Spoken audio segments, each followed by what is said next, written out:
السلام علیکم ورحمۃ اللہ وبرکاتہ احمدہ وصلی علی رسولہ الکریم اما بعد فاعوذ باللہ من الشیطان الرجیم بسم اللہ الرحمن الرحیم قال نبی صلی اللہ علیہ وسلم فاتقوا اللہ، بس اللہ سے ڈرو، وعدلوا بین اولادکم، اور اپنی اولاد میں انصاف کیا کرو۔ آج کی حدیث اس لیے اہمیت کی حامل ہے کہ جو انسان کی سب سے قیمتی متاع ہوتی ہے وہ انسان کی اولاد ہوتی ہے۔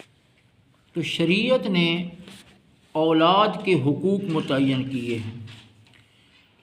اگر انسان اپنی اولاد پر پراپر توجہ دے تو یہی اولاد انسان کے لیے راحت اور سکون کا باعث بنتی ہے، لیکن اگر جب اس پر عدم توجہی کی جائے اور اس کو نظر انداز کر دیا جائے تو یہی اولاد انسان کے لیے درد سر بن جاتی ہے، وبال جان بن جاتی ہے، انسان کو رات کی نیند، دن کا سکون ختم ہو جاتا ہے۔ تو رسول اللہ صلی اللہ علیہ وسلم نے فرمایا اللہ سے ڈرو اور اولاد میں انصاف کیا کرو۔ بعض اوقات انسان ایسا کرتا ہے کہ ایک بیٹا بڑا پیارا ہوتا ہے، اس کو تو ایک چیز دے دیتا ہے، دوسرے کو کہتا ہے تمہیں کچھ بھی نہیں دینا۔ اس سے اولاد میں کیا ہو جاتی ہے؟ آپس میں لڑائیاں شروع ہو جاتی ہیں۔ تو ہماری شریعت کہتی ہے کہ قوا انفسکم واہلیکم نارا، خود بھی آگ سے بچنا ہے اور اپنی اولاد کو بھی آگ سے بچانا ہے۔ اب رسول اللہ صلی اللہ علیہ وسلم کیا ہدایات دیتے ہیں کہ جب بچہ پیدا ہو اس کے کان میں اذان کہیں تاکہ اس کے اندر یہ ودیت ہو جائے کہ اللہ ایک ہے، اور رسول اللہ صلی اللہ علیہ وسلم کی اور دیگر جو اذان کی چیزیں ہیں وہ۔ اس کے بعد رسول اللہ صلی اللہ علیہ وسلم فرماتے ہیں کہ بچے کا نام اچھا رکھنا چاہیے، عبداللہ، عبد الرحمن، جن کا نسبت اللہ کی طرف ہے۔ پھر اولاد اس کا عقیقہ کرنا چاہیے 7ویں روز یا 14ویں یا 21ویں، جو بھی مناسب انسان کو ڈیٹ ملے۔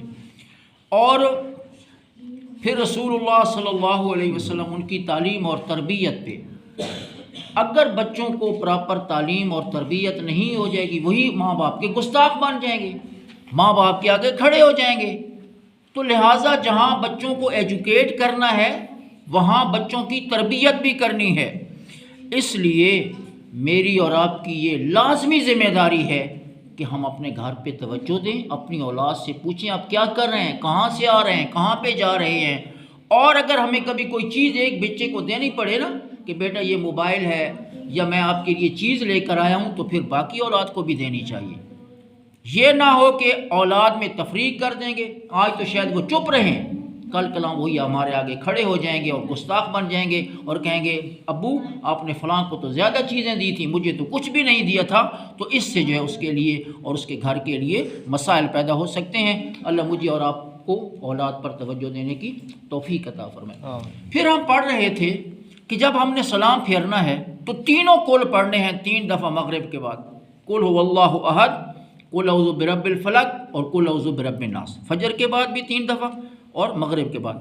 تو 2 کا ہم نے ترجمہ پڑھا تھا، آج ہم نے تیسرے کا ترجمہ پڑھنا ہے۔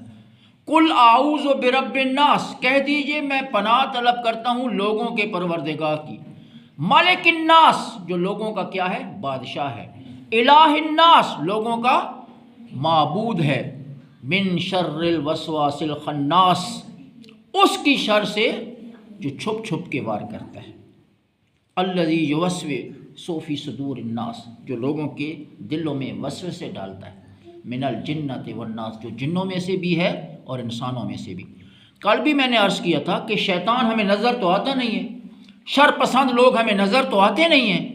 اب مجھے کیا پتا میرے خلاف کون سازشیں کرتا ہے، آپ کے خلاف کون سازشیں کرتا ہے، ہمارے گھر میں کون جادو ٹونے تعویذ گنڈا۔